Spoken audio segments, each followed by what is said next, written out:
Buonasera da Sicilia 24, le principali notizie. Abbiamo fatto una papera sul minuto di silenzio anticipato per commemorare la strage di Capaci. La Fondazione Falcone prova a spegnere le polemiche, attacca Leoluca Orlando, dovrebbe tacere. L'ex sindaco si dice stupito. I promotori del corteo: non banalizziamo quanto accaduto. Nel 2021 una frana si staccò da un costone sopra San Vito Lo Capo, da allora altri massi minacciano le abitazioni. I proprietari: vogliamo tornare nelle nostre case.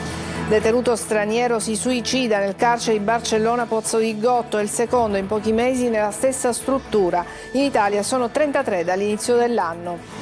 Seggi aperti in 9 comuni per le amministrative, tra gli enti commissariati al rinnovo Palagonia, Castiglione e Favignana. Mal di pancia in Forza Italia, il vicepresidente della Camera Giorgio Mulè annuncia un dossier sulle divisioni interne al partito in Sicilia. Calcio, Catania: dalle prossime mosse dipenderà il futuro del club. Toscano e la società vogliono una squadra competitiva che punti al primato. Pallanuoto femminile, l'equipe Orizzonte Catania vince nettamente la gara 1 della finale scudetto contro la SIS Roma. Martedì gara 2 nella capitale, in caso di vittoria dell'Etnè sarà scudetto.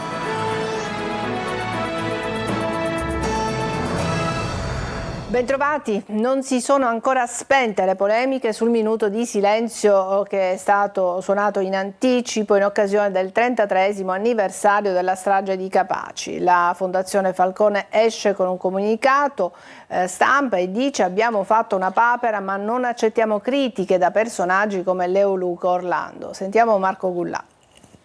Abbiamo fatto una papera, nessuna passerella. La Fondazione Falcone prova a spegnere le polemiche legate al minuto di silenzio anticipato sul 33esimo anniversario della strage di Capaci, diramando un comunicato stampa. Ogni anno, il 23 maggio, Palermo si stringe attorno all'albero Falcone, si legge, e come ogni anno, puntualmente, c'è chi cerca di trasformare un momento di memoria collettiva in un pretesto per polemiche di parte ideologica, facendo politica con l'antimafia. È stato lo stesso Grasso, prosegue la nota, ad assumersi la responsabilità di quanto accaduto, ma il presidente non si deve scusare di nulla, perché, come abbiamo scritto pochi minuti dopo la lettura dei nomi, la memoria non è un cronometro, ma impegno in ogni momento della nostra vita. Poi la nota prosegue: la memoria non si difende con l'applausometro, si difende con la coerenza, con l'impegno, con la verità e soprattutto con la responsabilità, anche ammettendo, come adesso, che abbiamo fatto una papera. Poi un attacco all'ex sindaco di Palermo Leoluca Orlando, che aveva pesantemente criticato la scelta di anticipare il minuto di silenzio.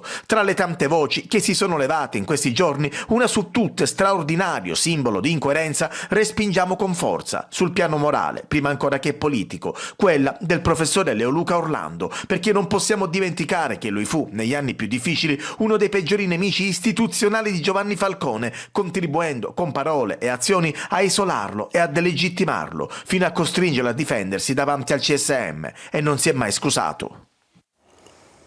E replica Leoluca Orlando che dice: ho letto con stupore la nota della Fondazione Falcone, vengo attaccato esclusivamente per aver espresso un'opinione che qui ribadisco. Anticipare il minuto di silenzio non è mai accaduto in 32 anni di commemorazioni e i tanti giovani del corteo chiedevano solo verità storica, oltre alla verità giudiziaria. Replicano anche i promotori del corteo: prendiamo atto delle scuse ma non banalizziamo quanto accaduto, dicendo che è stata una papera.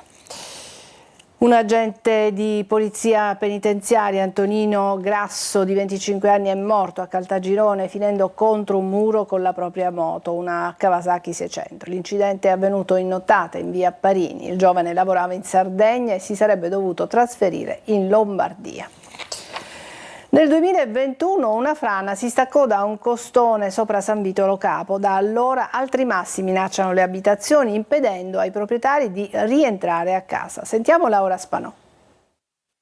Dopo 5 anni per la frana del costone roccioso di Monte Monaco a San Vito Lo Capo, nulla è stato fatto e i proprietari delle 3 abitazioni colpite dai massi ancora non possono fare rientro a casa, e questo malgrado le rassicurazioni dell'attuale sindaco Francesco La Sala che la vicenda sarebbe presto stata risolta. Ora i proprietari sono stanchi per l'inerzia dell'amministrazione, come sottolinea Rosa Cusenza. Allora portiamo addosso un peso ancora più pesante, quello dell'inadempienza delle autorità competenti. 5 anni di attesa senza poter far ritorno alle nostre case. 5 anni in cui la strada interessata alle frane è rimasta aperta alla circolazione dei veicoli. 5 anni di contraddizioni e 5 anni di tutto tace. Noi pretendiamo che sia salvaguardata l'incolumità dei civili e pretendiamo di esercitare il sacrosanto diritto di stare nelle nostre abitazioni. La notte del 21 novembre 2021 in contrada Sauci per poco non si consumò una tragedia. Diversi blocchi di roccia si staccarono dal costone sovrastante finendo nel giardino di 2 delle 3 abitazioni e devastarono la terza, massi che mai sono stati tolti. Oltre ai danni materiali, la frana ha sollevato gravi preoccupazioni per la sicurezza pubblica. Più di un masso era finito sulla provinciale SP63, unica arteria che collega San Vito alla riserva dello Zingaro, con un flusso continuo di turisti e residenti, strada che non è mai stata chiusa né messa in sicurezza, nonostante il rischio concreto che altri blocchi di roccia possano staccarsi e cadere sulla careggiata. Ancora un giovane suicida in carcere, accaduto a Barcellona Pozzo di Gotto. Nel Messinese l'allarme del sindacato penitenziario: cresce il numero dei suicidi e degli interventi salvavita. Sentiamo Francesco Triolo. Un giovane straniero detenuto nel carcere di Barcellona Pozzo di Gotto si è suicidato nella notte di venerdì scorso. È il secondo suicidio dopo quello del 20 marzo scorso, il 33esimo negli istituti penitenziari dall'inizio dell'anno, con 106 morti complessive, di cui 73 per altre cause. Un fenomeno che preoccupa e che viene denunciato da tempo sia da parte dei sindacati di polizia che delle associazioni che si occupano dei detenuti nelle carceri italiane. A riferire del nuovo episodio è stato Aldo Di Giacomo, segretario generale del sindacato di polizia penitenziaria, che sottolinea come sia in crescita il numero di suicidi di extracomunitari e come si abbassi l'età dei detenuti che si tolgono la vita. Tutti elementi che richiedono un piano di supporto psicologico, con la presenza nelle carceri di psicologi, psichiatri, mediatori culturali, come di interpreti, perché la mancanza di comunicazione incide tanto. Gli agenti penitenziari, sostiene Di Giacomo, non possono sostituirsi a queste figure, già fanno tanto, come dimostrano gli oltre 60 interventi effettuati sinora, che hanno salvato in extremis detenuti che hanno tentato il suicidio. Il sindacato ha proposto l'apertura di uno sportello di aiuto psicologico in ogni struttura e la promozione di attività sociali e lavorative, oltre a corsi di formazione di lingua per gli extracomunitari. A San Gregorio di Catania, dove quasi un mese fa è stato ucciso Carlo Laverde, il 23enne colpito da un colpo di pistola sparato dal padre durante una festa, i carabinieri hanno effettuato nuovi controlli nell'abitazione di famiglia della vittima e sono state trovate diverse armi regolarmente detenute e un ingente quantitativo di munizioni, oltre 1500 cartucce, delle quali invece non è mai stata presentata denuncia. Per questo motivo una pensionata di 83 anni, una donna di 58 e un cinquantenne, familiari del giovane, sono stati denunciati. Alcuni ragazzini hanno danneggiato il vetro posteriore di un autobus dell'Amat lanciando pietre. È successo a Palermo. I carabinieri hanno acquisito le immagini dei sistemi di videosorveglianza del mezzo e della zona per risalire agli autori. E adesso parliamo delle amministrative. Domenica di elezioni, quella di oggi, per 9 comuni in Sicilia, 4 dei quali nel Catanese. Si tratta di amministrazioni commissariate. Si vota oggi sino alle 23 e poi domani per eleggere sindaco e consiglio comunale. Manlio Viola. Urne aperte dalle 7 di questa mattina in 9 comuni siciliani chiamati a rinnovare i propri organi amministrativi. Si vota fino alle 23 di domenica e poi lunedì 26 maggio fino alle 15. Gli elettori interessati a questa tornata elettorale sono 55.608. A dover scegliere il sindaco e il nuovo consiglio comunale sono i cittadini di 4 comuni del Catanese, ovvero Castiglione di Sicilia, Palagonia, Raddusa e Ramacca. 2 invece nel palermitano, Montemaggiore Belsito e Prizzi. Poi uno ciascuno per le province di Agrigento, Realmonte, di Siracusa, Solarino e nel trapanese, Favignana. Nel Catanese c'è anche l'unico comune dove si vota con il sistema proporzionale, poiché gli abitanti sono più di 15.000. Si tratta di Palagonia. In tutte le altre amministrazioni si voterà con il maggioritario. Tutti i comuni al voto escono da un periodo di commissariamento per i motivi più disparati. Una 10ª amministrazione, quella di Tremestieri e Tneo, inizialmente coinvolta nella tornata elettorale, non vota invece a causa dello scioglimento procedimento per mafia intervenuto in base ad una delibera del Consiglio dei Ministri, dopo che i comizi erano già stati convocati. Le procedure dunque sono state bloccate e bisognerà indire nuove elezioni. L'eventuale ballottaggio per il solo comune che potrebbe andarci nel catanese si svolgerà domenica 8 giugno in coincidenza con il voto per il referendum. Il vicepresidente di Forza Italia alla Camera Mulè porta in direzione nazionale del partito il dossier Sicilia. Troppe tensioni interne. Sentiamo. Giovedì prossimo a Roma la direzione nazionale di Forza Italia sbarcherà un dossier sul caso Sicilia. A portarlo sarà il vicepresidente della Camera Giorgio Mulè. Lo ha annunciato dalla trasmissione Il Punto, intervenendo sulla situazione di Forza Italia nell'isola. A Marcello Caruso, coordinatore regionale e uomo di Schifani, chiede una maggiore collegialità, sottolineando che in 2 anni e mezzo non è stata tenuta alcuna riunione. Sicuramente quello che manca è una condivisione, una collegialità, diciamo così, all'interno di questo coordinamento regionale, che non c'è mai stato, perché appunto da 2 anni che c'è il commissario, 2 anni non si riunisce. Io stesso solleverò la questione nella segreteria nazionale con la necessità che ci sia questo incontro, perché non è giusto, non è bello e non bisogna parlarsi sui giornali, bisogna parlarsi tra di noi nelle sedi opportune. C'è poi la vicenda dello scandalo dei referti istologici. Le dimissioni di Croce non bastano e ci sono da cercare altre responsabilità, anche se chi ha sbagliato dovesse essere un forzista. Il principio di responsabilità che deve essere sopra ogni amministratore pubblico, me compreso. Se io sbaglio, io pago, e se mi devo dimettere, mi dimetto. Dopodiché non ha importanza. Quando si parla di salute, di vita delle persone, non può entrare in campo l'appartenenza politica. E sul candidato alla presidenza nel 2027 in Sicilia, Mulè frena anche il segretario nazionale Tajani, che ha già investito Renato Schifani. È giusto che sottolinei come l'azione amministrativa di Schifani sia corretta e che quindi sia il candidato naturale. Ma il 27 è il 27, cioè può essere che lo stesso Schifani a un certo punto invece cambi idea. Però, ripeto, chi guarda il 27, e vedo che in giro tanti guardano il 27, fa un torto a ciò che va fatto oggi. C'è dunque un sommerso in Casa Azzurra, fin qui tenuto in silenzio, ma che adesso spinge per venire a galla. Una seduta del Consiglio Comunale aperta ai cittadini per discutere di quanto sta accadendo ad Agrigento dopo l'indagine della Procura sul giro di mazzette per l'appalto della rete idrica, che vede tra gli indagati l'ex assessore regionale all'energia Roberto Di Mauro, e quanto chiedono i partiti di opposizione e alcune associazioni nella città dei Templi. Indigna sapere, dicono, che chi aveva il compito di fare presto pensava invece ad allungare i tempi per pilotare l'appalto a favore di imprese amiche, anche se prive di requisiti patrimoniali e organizzativi richiesti.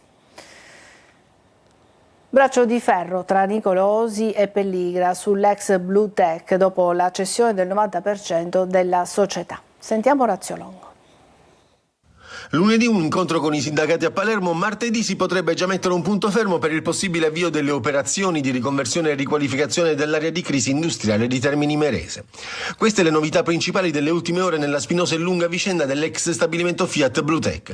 Rimane il grande punto interrogativo sull'assetto societario dopo che l'imprenditore italo-australiano Ross Pelligra ha ceduto il 90% della società con cui si era aggiudicato il bando per il rilancio del sito industriale dal Ministero del Made in Italy, tenendo per sé solo il 10% del capitale. Ad acquisire il 70% delle azioni il gruppo Nicolosi Trasporti, l'altro 20% il CAEC, Consorzio Artigiano Edile delle Costruzioni di Comiso. Dopo quella che era stata definita da Caniglia una situazione momentanea, sembra che il gruppo Pelligra avrebbe voluto riequilibrare l'assetto societario, con l'idea iniziale di portare le quote a 40% ciascuna per Pelligra e Nicolosi e 20% per CAEC. Ma dopo l'aumento di capitale operato da Nicolosi, impresa catanese di trasporti che conta 1.500 dipendenti e un fatturato da 150 milioni di euro, e l'esborso di buona parte dei 13 milioni di euro per comprare la Bluetech e pagare gli stipendi di 350 lavoratori transitati nella holding, sembra che sia saltata l'intesa fra Pelligra e Nicolosi, e forse ci sarebbe anche un problema con le tempistiche.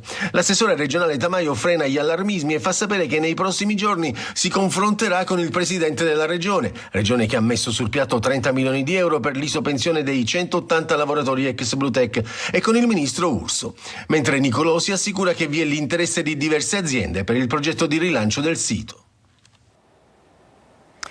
Adesso una breve pausa, ci vediamo tra pochissimo.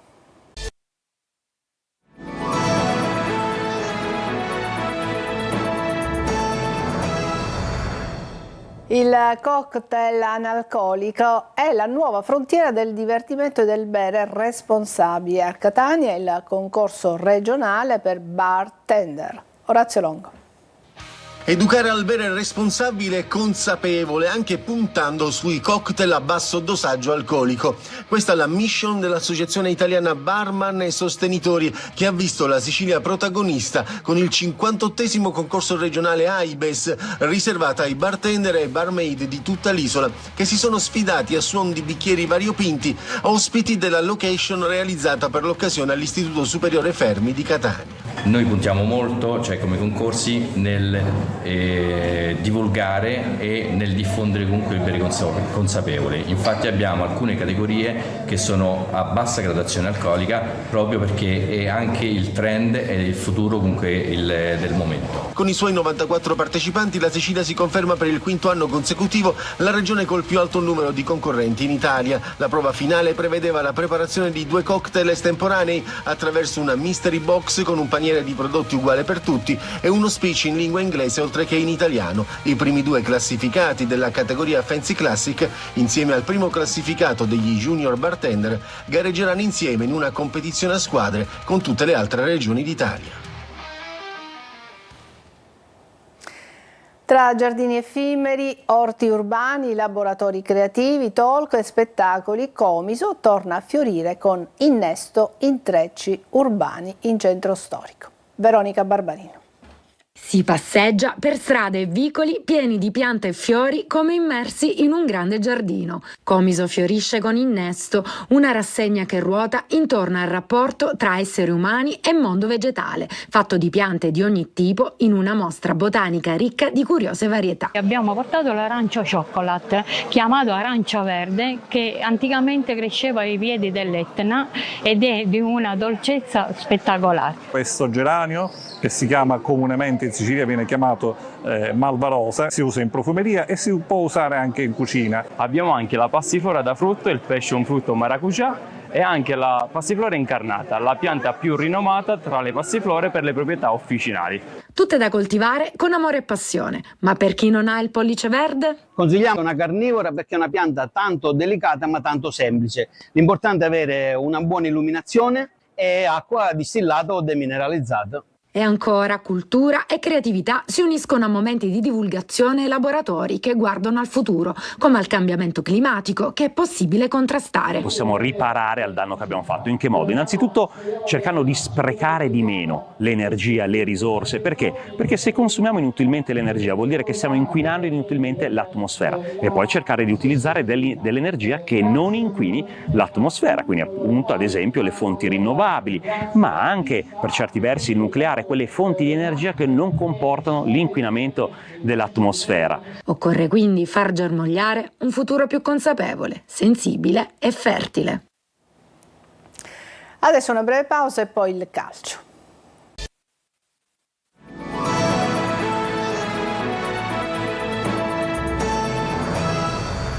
Eccoci al calcio, parliamo del Catania. Dalle prossime mosse dipenderà il futuro del club toscano. Vuole, così come la dirigenza, una squadra competitiva che punti al primato. Marco Carli. Puntare in alto deve essere l'obiettivo del terzo anno di C. Significa primo posto, significa provare a evitare un play-off in cui sale una squadra su 28. Non facile, come non è facile arrivare primi nella stagione regolare, ma il Catania, dopo essere stato sempre lontano dalla lotta per il primato, sia nel primo che nel secondo anno della nuova gestione, adesso vuole stare là e per riuscirci deve fare gli investimenti giusti. Un Catania competitivo, la volontà del tecnico e dei dirigenti, e venendo a Toscano, con ogni probabilità, la fondamentale garanzia chiesta per dare senso a un progetto, quello cominciato l'anno scorso in questo periodo con l'arrivo del tecnico dopo la promozione col Cesena e di Faggiano. Le scorie della stagione scorsa ci sono, soprattutto legate al ritiro estivo con il blackout di fine luglio e agosto e la questione esuberi. Serve una situazione diversa fin dall'inizio, vision che accomuna Grella e Toscano. I due hanno parlato e vogliono un Catania competitivo fin dal lavoro di preparazione a Norcia. Così come è importante, i tasselli dell'estate scorsa erano due, la figura del del direttore sportivo non solo nella parentesi del mercato ma anche nella vita di tutti i giorni durante gli allenamenti e nel legame fra squadra e società. Fagiano, lo sappiamo, ha vissuto un anno difficile, ma vederlo nel finale e soprattutto sentirlo nel modo in cui spronava la squadra o evitava di scaldare ulteriormente gli animi nelle ultime partite anche in trasferta diventa un segnale incoraggiante per il futuro, un futuro che è già partito con la mossa Torre del Grifo che, nel caso in cui ovviamente il centro sportivo diventi rossazzurro, entrerà e in parte già l'ha fatto nell'ambito lavorativo di Zarbano, altro tassello fondamentale. Le basi dovrebbero esserci, ora vanno fatte le scelte giuste per portare in alto il Catania. E adesso la pallanuoto femminile, l'equipe Orizzonte Catania vince nettamente la gara 1 della finale scudetto contro la SIS Roma, 13-6 il finale martedì, gara 2 nella capitale. Se dovessero vincere le Etnee sarà scudetto. Ancora Marco Carli. Una netta superiorità l'ha mostrata l'equipe Orizzonte nella gara 1 della finale scudetto. 13-6 il punteggio con la SIS Roma e partita indirizzata fin dalla metà del secondo quarto. Ciclone Orizzonte si legge sulle pagine social del club. Così è stato, ma adesso c'è gara 2 a Roma martedì. Se la squadra di Martina Miceli riuscirà a confermarsi sarà scudetto il numero 25, altrimenti gara 3 ennesima il 31 maggio. Ma intanto c'è appunto il dominio di gara 1 giunto davanti al commissario tecnico del 7 Rosa Carlo Silipo. Sugli scudi Daphne Bettini che serve assist a profusione, top scorer Halligan con 4 reti, a bersaglio anche la presidente dell'equipe Tania Di Mario, 46 anni. All'avvio di marca giallo-rossa con il gol dell'1-0 firmato da Cocchiere risponde su rigore Bronte Halligan, l'australiana che sarà protagonista nella fase cruciale del match. Dopo l'allungo prima del riposo arriva ad inizio terzo quarto lo strappo definitivo proprio con 2 gol di Halligan, con un tiro deviato per la rete dell'8-4 e con un lungolinea perfetto che qualche secondo dopo vale il +5 per le Etnee e apre ulteriormente la strada ad una vittoria netta contro le capitoline che avevano sconfitto le Etnee a febbraio nella finale di Coppa Italia. Halligan ed Andrews sugli scudi come leone, ma è tutta la squadra a volare e a diventare sportivamente feroce quando serve, come nelle caratteristiche storiche di un club titolatissimo che adesso ha la possibilità di arricchire ulteriormente il suo palmarès. Ci fermiamo qui, è tutto per questa edizione di Sicilia 24. Grazie per averci seguito, buona serata.